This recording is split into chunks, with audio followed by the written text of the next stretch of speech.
Good morning students. हम पिछली कक्षा में संघीय सभा और संघीय परिषद के आपसी संबंध को पढ़ रहे थे कि संघीय परिषद स्विट्जरलैंड में संघीय कार्यपालिका है और संघीय सभा स्विट्जरलैंड में संघीय व्यवस्था है।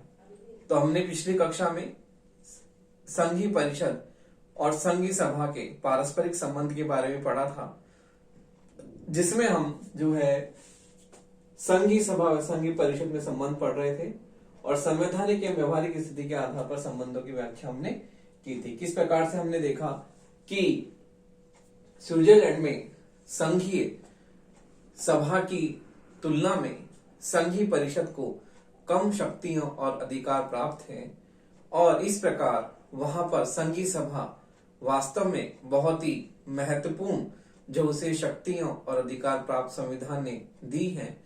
तो इस प्रकार संघीय परिषद की तुलना में संघीय सभा जो है उसे महत्वपूर्ण शक्तियां प्राप्त हैं और उसका महत्व भी अधिक है। तो इस प्रकार हमने पढ़ा था कि संघीय सभा संघीय परिषद के सदस्यों को चुनती है तथा वह पुनः परिषद के अध्यक्ष तथा उपाध्यक्ष को भी चुनती है, जो क्रमशः स्विट्जरलैंड के राष्ट्रपति और उपराष्ट्रपति होते हैं। तो हमने यहां तक पढ़ा था। इसके आगे हम पढ़ते हैं हम इस कक्षा में कि यद्यपि संघीय परिषद का कार्यकाल निश्चित होता है, तो देखिए यद्यपि संघीय परिषद का कार्यकाल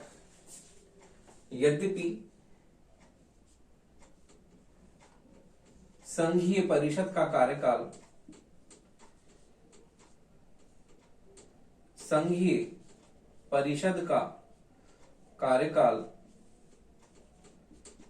निश्चित होता है,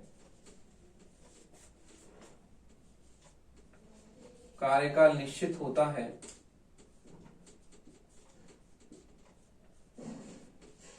निश्चित होता है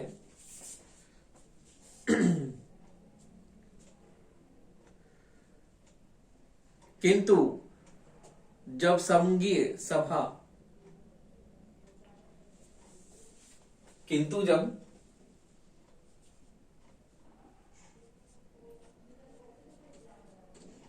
जब संघीय सभा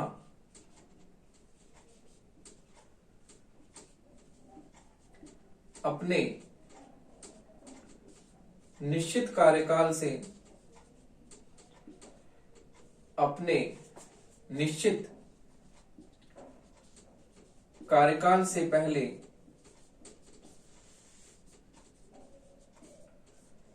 भंग हो जाती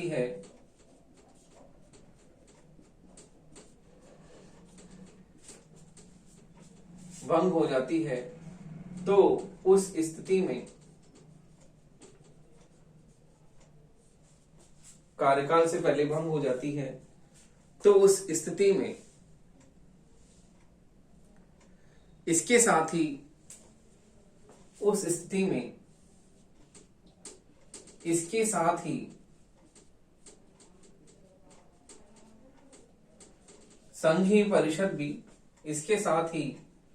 संघीय परिषद भी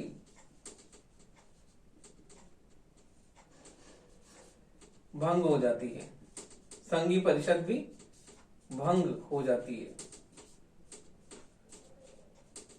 तो इस प्रकार हम देखते हैं कि संघीय परिषद का कार्यकाल निश्चित है, लेकिन फिर भी संघीय परिषद का कार्यकाल संघीय सभा पर आश्रित है। किस तरह से? यदि संघीय सभा अपने निश्चित कार्यकाल से पहले भंग हो जाती है तो उस स्थिति में इसके साथ ही संघीय परिषद भी भंग हो जाती है। तो हम देखते हैं कि संघीय परिषद का कार्यकाल निश्चित नहीं, फिर भी जब संघीय सभा अपने कार्यकाल से पहले ही भंग हो जाती है तो इसके साथ ही संघीय परिषद भी क्या हो जाती है? भंग हो जाती है। तो इस प्रकार हम देखते हैं कि संघीय परिषद का जो कार्यकाल है वो संघीय सभा पर किस तरह से जो है आश्रित है। इसी प्रकार हम देखते हैं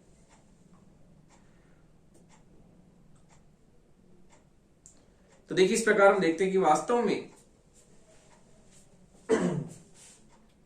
में संघीय परिषद वास्तव में संघीय परिषद संघीय सभा की स्वामी होती है।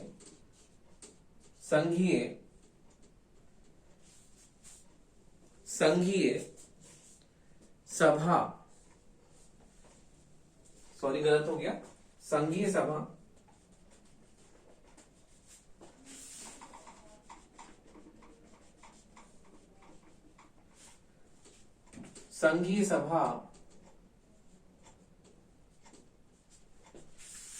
संघीय परिषद की स्वामी होती है और स्वेच्छा से कोई कार्य नहीं करती है। स्वामी होती है और स्वेच्छा से कोई कार्य नहीं करती है।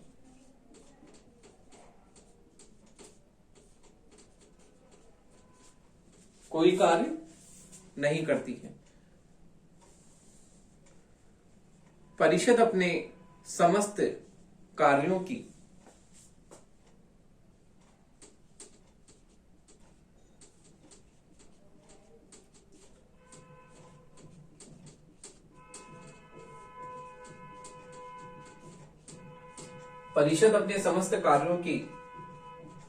वार्षिक रिपोर्ट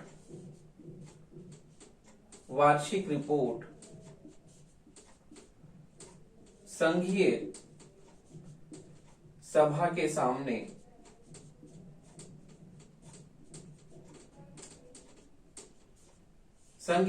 सामने विचारार्थ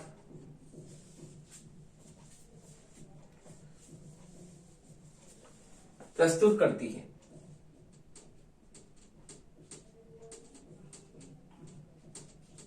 तो देखिए, इस प्रकार से हम देखते हैं कि संघीय सभा संघीय परिषद की स्वामी होती है, मालिक होती है और स्वेच्छा से संघीय परिषद कोई भी कार्य नहीं कर सकती है। और संघीय परिषद अपने जो भी वार्षिक कार्य करती है, उन वार्षिक कार्यों की रिपोर्ट वो संघीय सभा के सामने विचार हेतु प्रस्तुत करती है। तो इस प्रकार हम देखते हैं कि संघीय परिषद और संघीय सभा में हम देखते हैं कि संघीय सभा की स्थिति महत्वपूर्ण है, क्योंकि संविधान ने संघीय सभा को अधिक अधिकार और अधिक शक्तियां दी हैं। इस कारण से संघीय सभा जो है संघीय परिषद से अधिक महत्वपूर्ण स्थान रखती है। तो देखिए, इस प्रकार से हम देखते हैं कि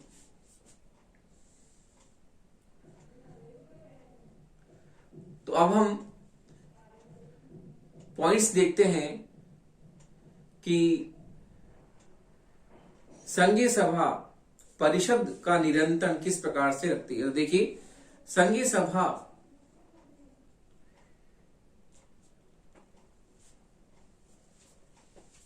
किस प्रकार से संघीय परिषद पर नियंत्रण स्थापित करती है।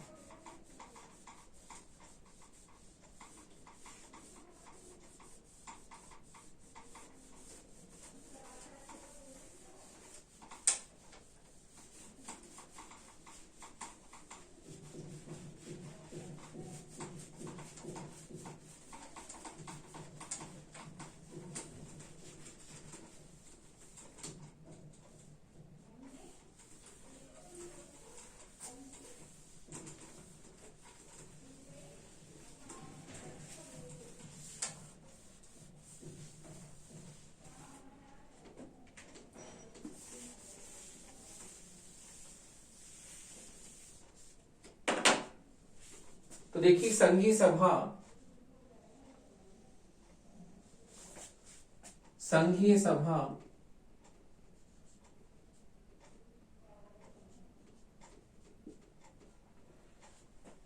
संघीय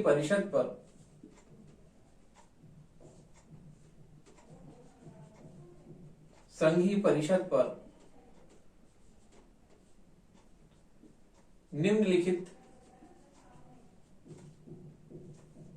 रूप से निम्नलिखित रूप से नियंत्रण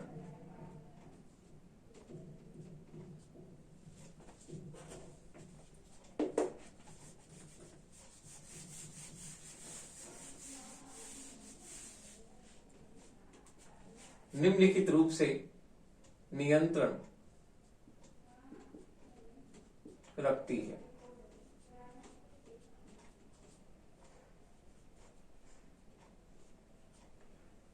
तो देखिए, संघीय सभा संघीय परिषद पर निम्नलिखित रूप से नियंत्रण रखती है। तो हम देखते हैं, पहला, कार्यपालिका से संबंधित क्षेत्र में।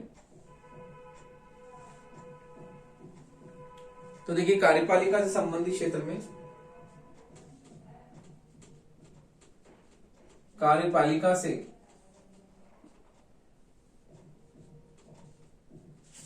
संबंधित क्षेत्र में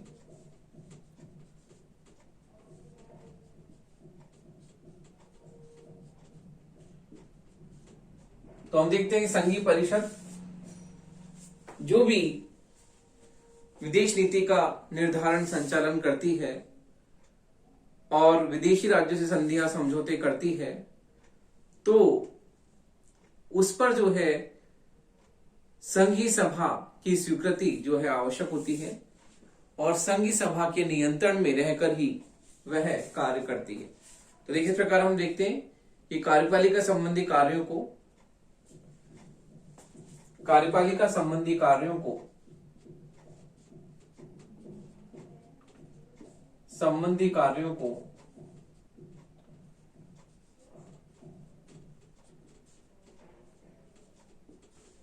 संघीय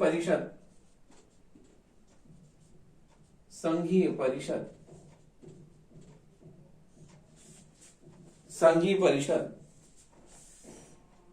संघीय सभा के नियंत्रण में करती है। संघीय परिषद संघीय सभा के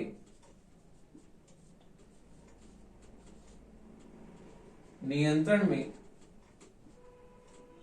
करती है तथा उसके प्रति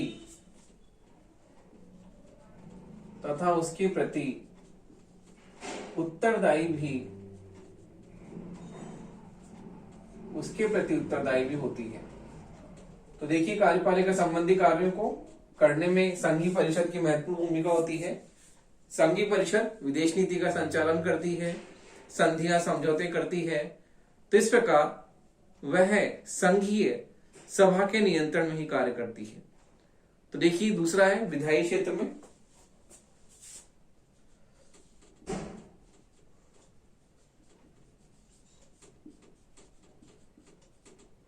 तो हम देखते हैं कि विधायी क्षेत्र में भी, इस क्षेत्र में भी संघीय परिषद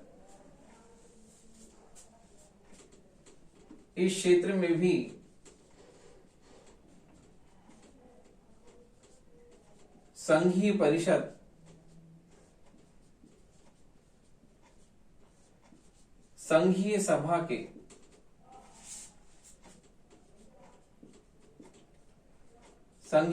के पूर्ण नियंत्रण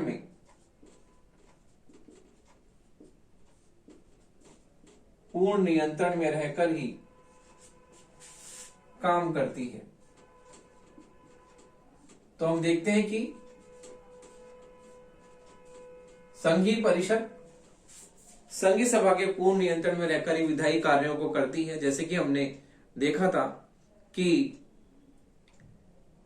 संघीय सभा में विधेयकों को संघीय परिषद प्रस्तुत करती है, लेकिन अंतिम फैसला लेने का अधिकार संघीय सभा को ही प्राप्त है। तो देखिए, हम देखते हैं कि संघीय परिषद विधेयकों को संघीय सभा में प्रस्तुत करती है, लेकिन अंतिम फैसला लेने का अधिकार संघीय सभा को ही है। तो हमने जैसे कि संघीय परिषद के कार्य शक्ति में पढ़ा था, तो इसमें मैं खाली आपको थोड़ा बहुत ही बता रहा हूं। हमने पिछली कक्षा में संघीय परिषद के कार्य शक्ति में पढ़ा था, वही चीज इसमें हमको लिखनी है। तो मैं खाली आपको पॉइंट आउट ही कर रहा हूं, तो बाकी का सारा उसमें मैंने आपको समझा दिया है। तो संघीय परिषद विधेयकों को प्रस्तुत करती है संघीय सभा में, लेकिन अंतिम फैसला का अधिकार किसका होता है? संघीय सभा का। तो इस प्रकार हम देखते हैं कि कार्यपालिका से संबंधित क्षेत्र की तरह ही विधायी क्षेत्र में भी जो है संघीय सभा संघीय परिषद पर पूरी तरह से नियंत्रण रखती है। अगला है वित्तीय क्षेत्र। वित्तीय क्षेत्र में हम देखते हैं वित्तीय क्षेत्र। तो देखिए, संघीय परिषद के वित्तीय कार्यों पर भी संघीय परिषद के वित्तीय कार्यों पर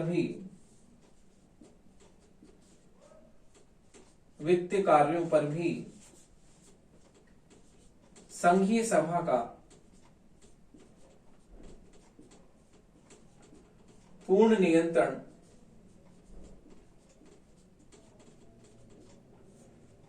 रहता है।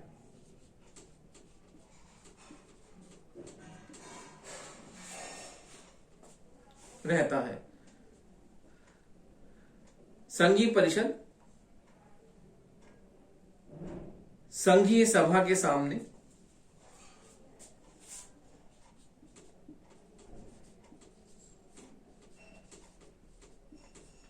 संघीय परिषद संघीय सभा के सामने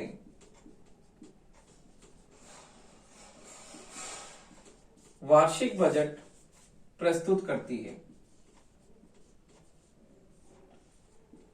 वार्षिक बजट प्रस्तुत करती है। तो देखिए, संघीय परिषद जो है संघीय सभा के सामने वार्षिक बजट प्रस्तुत करती है, लेकिन संघीय सभा जो है इसके मूल रूप में संशोधन कर सकती है। तो संघीय परिषद को इसमें संशोधन करने का अधिकार नहीं है। संघीय सभा इसके मूल रूप में संशोधन कर सकती है, बजट में काटछांट कर सकती है। तो हम देखते हैं कि क्षेत्र में भी संघीय सभा को जो है अधिक शक्तियां प्राप्त है। अगला है न्यायिक क्षेत्र। तो देखिए, न्यायिक क्षेत्र में भी संघीय सभा को महत्वपूर्ण अधिकार प्राप्त है। तो देखिए, न्यायिक क्षेत्र में हम देखते हैं स्विस संविधान के अनुसार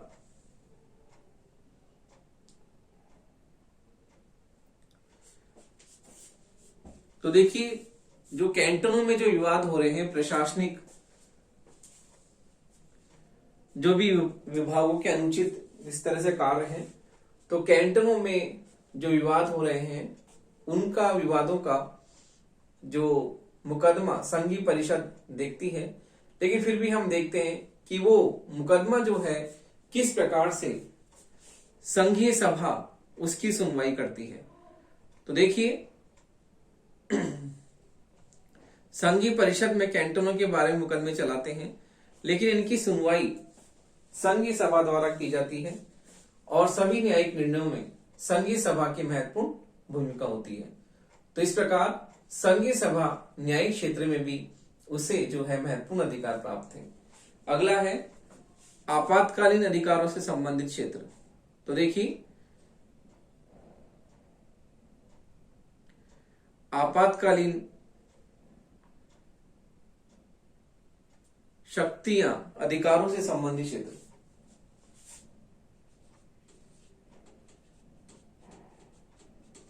आपातकालीन अधिकारों से संबंधित क्षेत्र।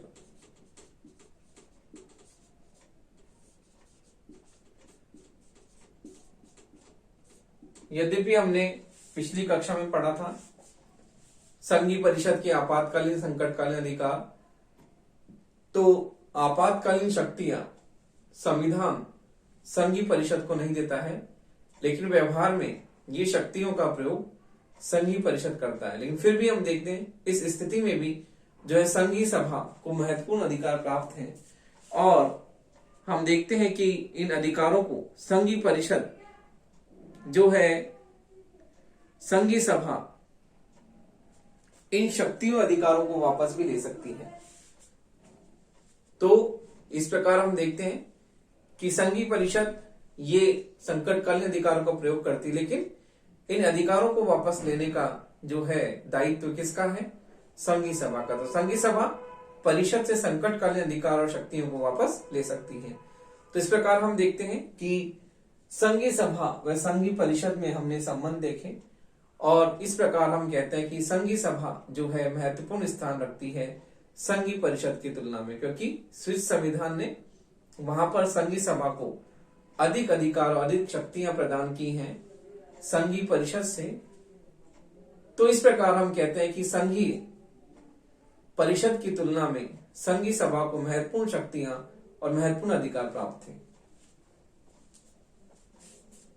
तो देखिए, अब हम देखते हैं कि हमने संबंधों की सैद्धांतिक स्थिति देखी, अब हम संबंधों की व्यवहारिक स्थिति देखते हैं। तो देखिए, संबंधों की व्यवहारिक स्थिति के आधार पर हम संघीय सभा और संघीय परिषद में संबंध को समझते हैं।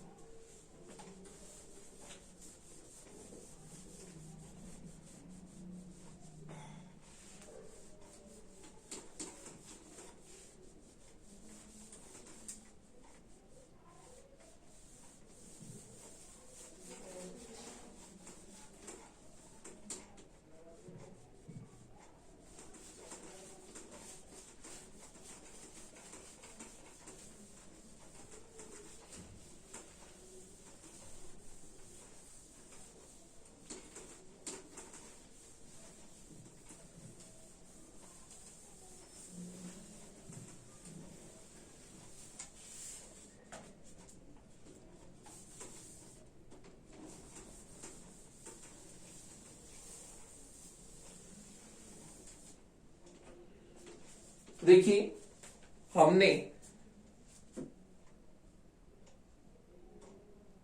संबंधों की संवैधानिक स्थिति भी पढ़ी।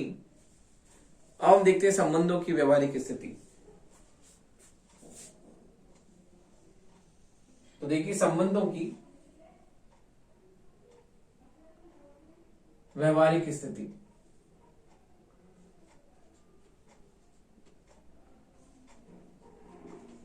संबंधों की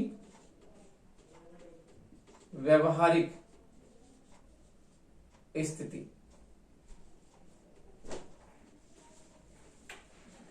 तो देखिए, अभी हम संबंधों की सैद्धांतिक स्थिति पढ़ रहे थे, जिससे हमने कार्यपालिका, विधायी, वित्तीय और अन्य संकटकालीन शक्तियां, ये हमने पढ़ा था। ये संघीय सभा, संघीय परिषद की हमने सैद्धांतिक स्थिति देखी थी। अब हम व्यवहारिक स्थिति देखते हैं कि संबंधों की व्यवहारिक स्थिति क्या है। तो संविधान एवं कानून के अनुसार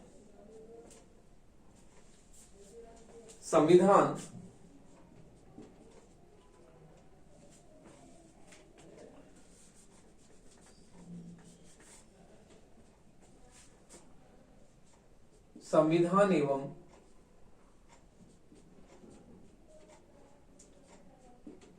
कानून के अनुसार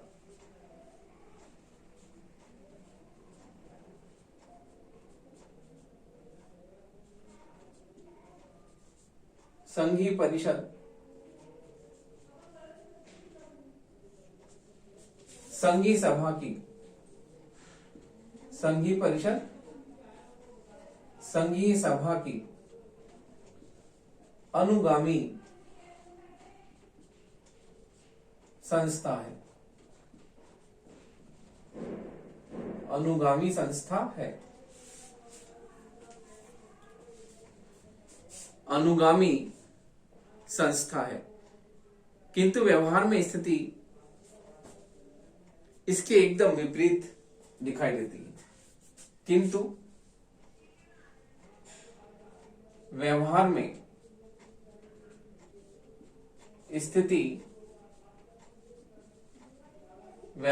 स्थिति बिल्कुल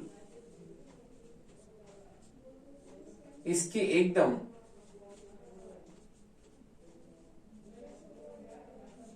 विपरीत दिखाई देती है।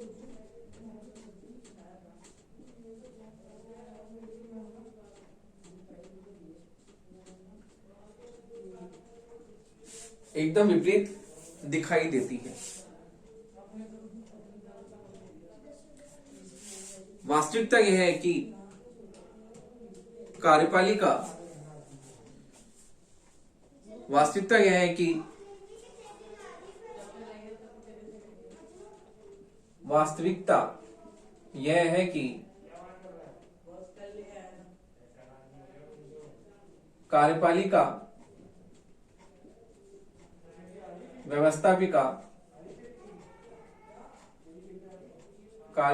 व्यवस्थापिका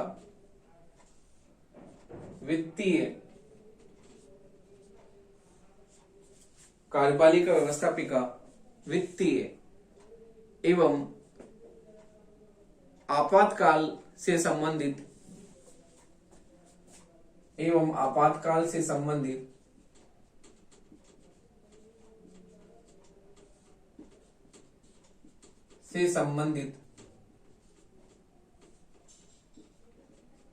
क्षेत्रों में संघीय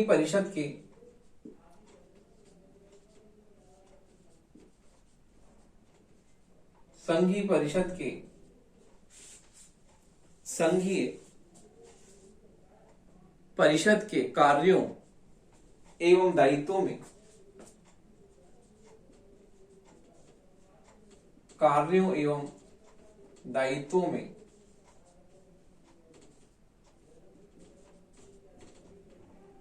लगातार वृद्धि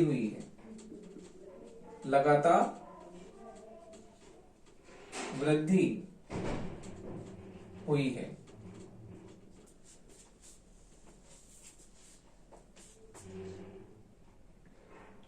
और इन सब की पूर्ति के नाम पर लगातार वृद्धि हुई है। और इन सब की पूर्ति के नाम पर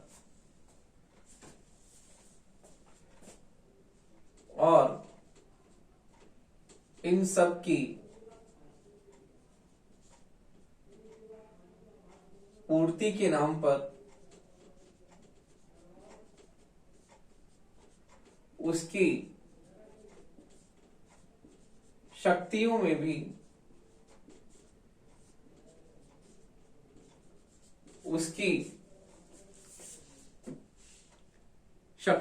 भी उसी मात्रा में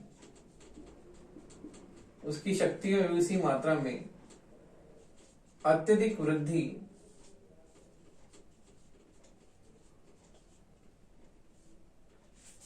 दिखाई पड़ती है।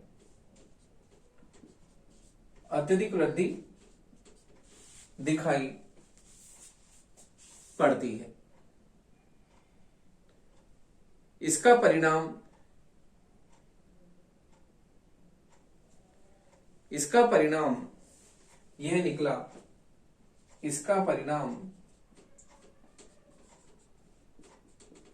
यह निकला कि आज संघीय परिषद स्विस शासन प्रणाली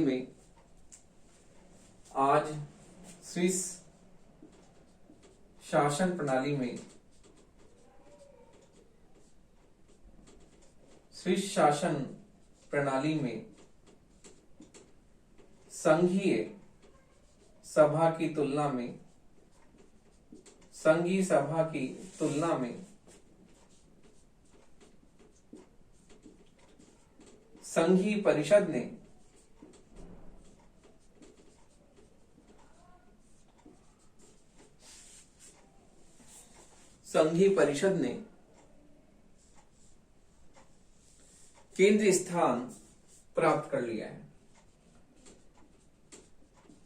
केंद्रीय स्थान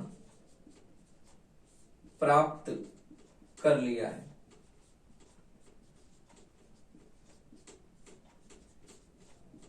तो देखिए इस प्रकार हम देखते हैं कि संघीय सभा की तुलना में आज संघीय परिषद ने जो है अपना महत्वपूर्ण स्थान स्विस संघीय